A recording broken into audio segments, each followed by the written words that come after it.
जैसे आज का इंसान जो है वो भोग की तरफ बहुत तेज़ी से बढ़ रहा है, तो क्या जो ये भोगने की वृत्ति है ये प्रकृति से निकल रही है? और अगर ये प्रकृति से निकल रही है तो प्रकृति अपना विनाश चाहती है, क्योंकि इंसान भोग भोग के विनाश ही कर रहा है। तो अगर प्रकृति अपना विनाश चाहती है तो फिर ये क्या है? ये तुमसे किसने कह दिया कि इंसान का विनाश होगा तो प्रकृति का विनाश हो जाएगा? प्रकृति इतनी छोटी चीज थोड़ी है कि इंसान के साथ वो भी मिट जाएगी। इंसान तो कितनी बार आया, कितनी बार गया। प्रकृति से तुमने अर्थ पहली बात सिर्फ एक स्पीशी से क्यों लगा लिया?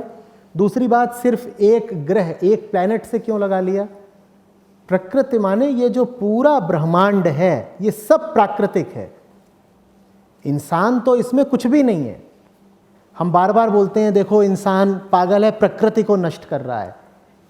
ये बात बल्कि पागलपन को सिद्ध करती है कि इंसान सोच रहा है कि वो प्रकृति को नष्ट कर सकता है। तुम इतना सारा अभी न्यूक्लियर एम्यूनिशन रखे हुए हो, तुम सारा एम्यूनिशन कर दो एक साथ इस्तेमाल, ठीक है? तुम ये पूरा प्लेनेट ही ध्वस्त कर दो, प्रकृति को क्या फर्क पड़ना है? समय समझते हो कितना लंबा होता है? जब हम बिग बैंग की भी बात करते हैं, अगर उस थ्योरी में भी विश्वास करो तो जानते हो ना कि कितनी उम्र हो गई है इस यूनिवर्स की। उस पूरी उम्र में पृथ्वी जैसे कितने ये छोटे छोटे धूल के कण आए और चले गए। वो खेल सारा प्रकृति का था जो चल रहा था, ठीक है? तो प्रकृति के विनाश की चिंता मत करो, अपने विनाश की चिंता कर लो। ये बोलना भी अपने आप को झांसे में रखने की बात है कि अरे अरे we are destroying our planet and we are killing other species. ये सब खुद को धोखे में रखने की चीजें हैं। जीवन इस ग्रह पर दोबारा वापस आ जाएगा। कितनी ही बार ऐसा हुआ है कि मास एक्सटिंक्शन ऑफ स्पीशीज हुआ है प्लैनेट पर, फिर वापस आ जाते हैं। प्रकृति अपने आप को पुनरुज्जीवित कर लेगी, रिजुविनेट कर लेगी। ये इंसान है जो वापस नहीं आएगा। चाहे तुम क्लाइमेट चेंज की बात कर रहे हो, ठीक है, चाहे किसी न्यूक्लियर डिजास्टर की बात कर रहे हो, ये सब खतरे इंसान के लिए हैं। हम बोल देते हैं देखो देखो पृथ्वी का तापमान बढ़ रहा है, द अर्थ इज सिक। कभी कह देते हैं the earth is in fever. अपनी फिक्र कर लो, ठीक है? ये 2-4 डिग्री ऊपर नीचे होना पृथ्वी बहुत बार देख चुकी है। पृथ्वी बची रहेगी, पृथ्वी नहीं भी बची रहेगी तो क्या फर्क पड़ता है? तुम्हारे सौर मंडल में भी पृथ्वी कौन सा बहुत बड़ा ग्रह है? एक जुपिटर में 100 पृथ्वियां समा जाएं और एक सूरज में हजारों पृथ्वियां समा जाएं, तो कौन सी पृथ्वी बहुत बड़ी चीज है? अपनी फिक्र कर लो। पर अपनी फिक्र हम नहीं करते। जानते हो उसमें धारणा क्या बैठी हुई है? हम तो सही हैं, हमें थोड़ी जरूरत है अपनी फिक्र करने की। अगर अपनी फिक्र करनी है तो उसके लिए सबसे पहले स्वीकार करना पड़ेगा ना कि हमारे ऊपर खतरा है और हमें ठीक होने की जरूरत है क्योंकि हम गलत हैं। तो हम अपनी फिक्र नहीं करना चाहते। हम जिस चाल चल रहे हैं उस चाल चल के अगर हमने मान लो कोई क्लाइमेट ट्रीटी कर ली, कोई न्यूक्लियर ट्रीटी कर ली, और जितने तरीके के आदमी की बुद्धि के उपाय हो सकते हैं हमने कर लिए, और इन खतरों को किसी तरह से रोक भी दिया, तो हो सकता है हम टेम्परेचर राइज से ना मरें, ग्लेशियल मेल्टिंग से ना मरें, लेकिन हम खत्म होंगे अंदर ही अंदर मेंटल डिजीज से, विक्षिप्तता से। उसको कैसे रोक लोगे? कोई इंटरनेशनल ट्रीटी करके बताओ, कैसे रोक लोगे? इंसानियत जिस तरीके से जा रही है और जो हमने अभी पूरे तरीके से अहंकार पर आधारित जीने का ढांचा बना रखा है, वो या तो हमें बाहर से मार देगा, ठीक है ना, और अगर बाहर से नहीं मारता संयोगवश तो भीतर से तो हमारा विनाश सुनिश्चित ही है, बल्कि हो ही रहा है। आज इस दुनिया में जो अनुपात है, प्रोपोर्शन है मनोरोगियों का, उतना कभी भी नहीं था। आज जो औसत तनाव के, स्ट्रेस के, एंजाइटी के स्तर हैं, इतने द्वितीय विश्व युद्ध के समय भी नहीं थे, सैनिकों में भी नहीं पाए जाते थे जितने आज आम आदमी में होते हैं। आंकड़े देखो, रिसर्च पेपर्स को देखो, आज जितने मामले डिप्रेशन के और सीजोफ्रेनिया के,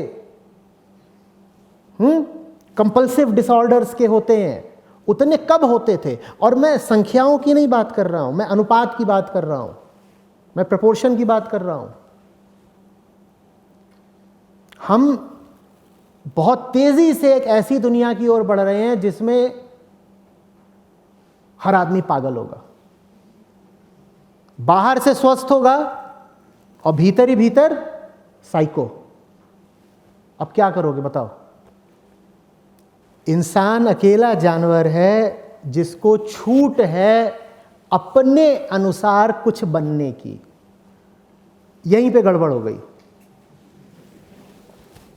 बंदर को कोई छूट नहीं है। तुम कभी नहीं सुनोगे बंदर बन गया जेंटलमैन, पर राजू जेंटलमैन बन जाता है ना? शेर पैदा होता है, शेर ही मरेगा। शेर को कोई विकल्प नहीं है कि वो कुछ और होने की सोचे, महाशेर हो जाए, नहीं होता ना। आदमी अकेला है जिसे छूट है कि वो कुछ और हो सकता है। ये बहुत सुंदर छूट है।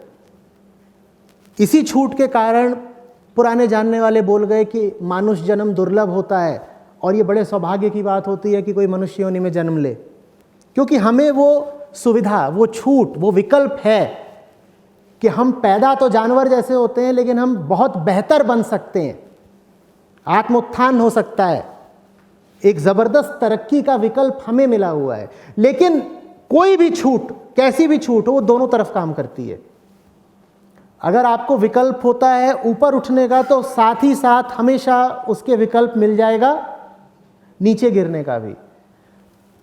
तो विकल्प तो हमें दोनों मिले हुए थे कि जानवर पैदा हुए हो, चाहो तो जानवर से ऊपर उठ जाओ और चाहो तो नीचे गिर जाओ। अब ये हमारा चुनाव रहा है कि 100 में से 99 लोग यही चुनते हैं कि वो जानवर से भी बदतर हो जाएंगे। ये जो छूट है इसने हमारा नाश कर डाला। यही छूट लेकिन हमें नाश से बचा भी सकती है।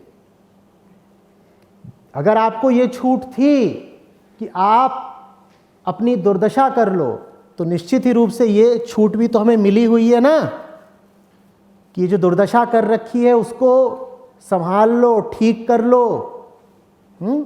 तो हमें ये जो दूसरा विकल्प है, जो सही विकल्प है, उसका इस्तेमाल करना होगा।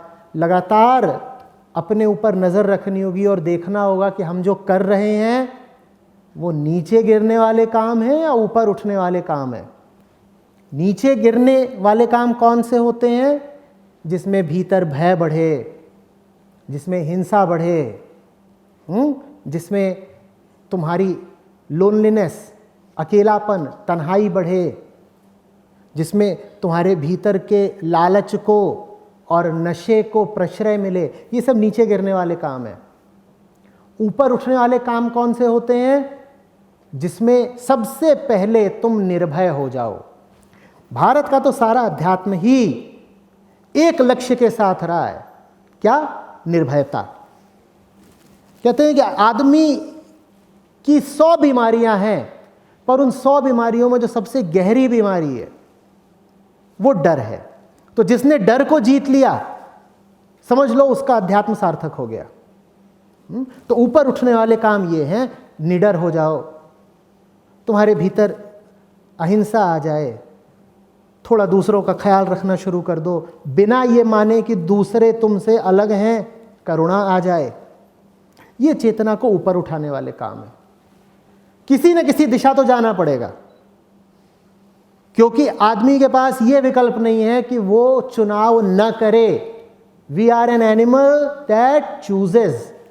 अगर ऊपर वाला चुनाव नहीं कर रहे हो तो सजा ये मिलेगी कि नीचे वाला चुनाव करना ही पड़ेगा। तो एक ही रास्ता है, ऊपर उठने का चुनाव लगातार करते रहो, करते रहो। बहुत सारे यहाँ पर कैंपस के स्टूडेंट्स होंगे, बहुत सारे लोग अतिथि हैं, बाहर से आए हैं। सबके पास विकल्प मौजूद हैं और सब जिंदगी के चौराहों पर खड़े पाते हैं अपने आप को अक्सर। सब निर्णय लेते हैं, कुछ पकड़ते हैं, कुछ छोड़ते हैं।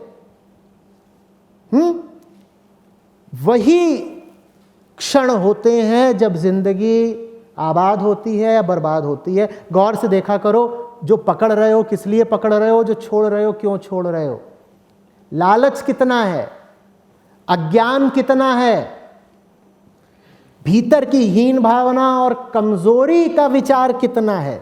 जो भी निर्णय तुम इसलिए करोगे क्योंकि डरे हुए हो या नशे में हो या अपने आप को इंफीरियर, हीन समझते हो, वो निर्णय तुमको नीचे ही ले जाएंगे।